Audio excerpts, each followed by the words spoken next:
जब domestic violence के ये एलिगेशन लगाए जाते हैं, हर केस में ही ये शुरू होता है कि जनाब रात के 3 बजे 3 कपड़ों में मुझे मार-पीट के निकाल दिया। तो ये सबका यही स्क्रिप्ट है।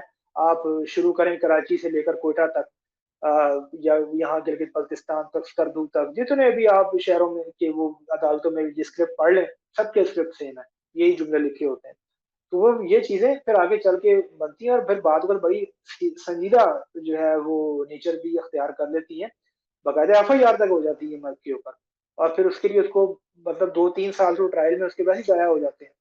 तो ये सारे मामलात हैं, तो ये बड़े सख्त किस्म की नोयत अख्तियार करते हैं, तो इससे बचने के लिए सीसीटीवी फुटेज की रिकॉर्डिंग होनी चाहिए और इस चीज़ का ख्याल रखना चाहिए कि उसका जो कंट्रोल सिस्टम है, वो प्रॉपर तरीके से लगाया जाए। ऐसा ना हो कि जनाब बेगम साहिबा जब घर से भाग रही हैं अपने कज़न के साथ, तो वो तारें काट कर जो है ना वो चली जाएँ आराम से, क्योंकि उनको सारा पता है कि सीसीटीवी कैसे काम कर रहा है, कहाँ तारें जा रही हैं। ऐसा होता है इन केसेज़ के अंदर।